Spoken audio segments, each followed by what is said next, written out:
আশা ভোসলে ভারতীয় উপমহাদেশের সঙ্গীত ইতিহাসে এক অনন্য নাম। 1933 সালে 8 সেপ্টেম্বর মহারাষ্ট্রের সাঙ্গলিতে তার জন্ম।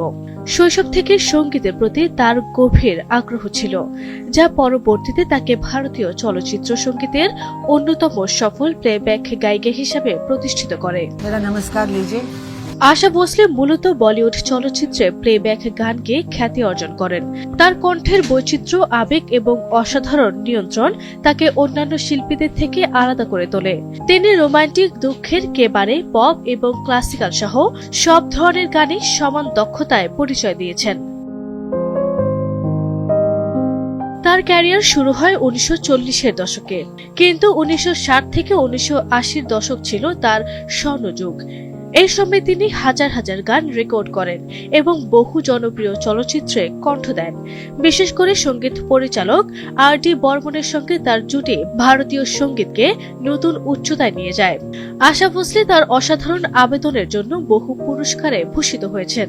তিনি জাতীয় চলচ্চিত্র পুরস্কার, ফিল্মফেয়ার অ্যাওয়ার্ড সহ অসংখ্য সম্মাননা অর্জন করেছেন।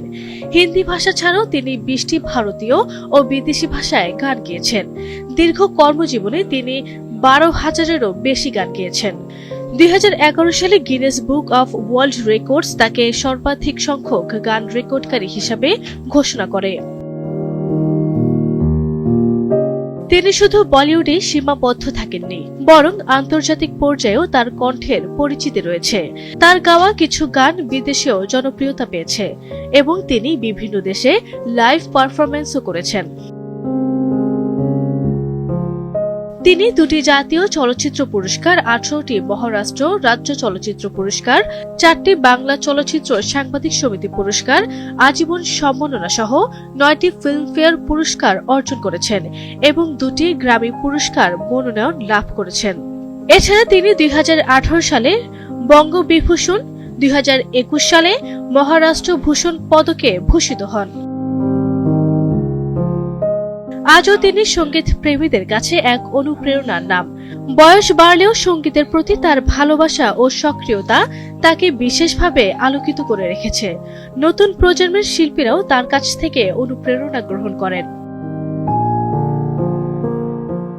আশা ভোসলে তার শুধু একজন গায়িকা নন, তিনি ভারতীয় সঙ্গীতের ইতিহাসে এক জীবন্ত কিংবদন্তি, যার অবদান চিরকাল স্মরণীয় হয়ে থাকবে। আরভি ইসলাম হিমু, NTV অনলাইন।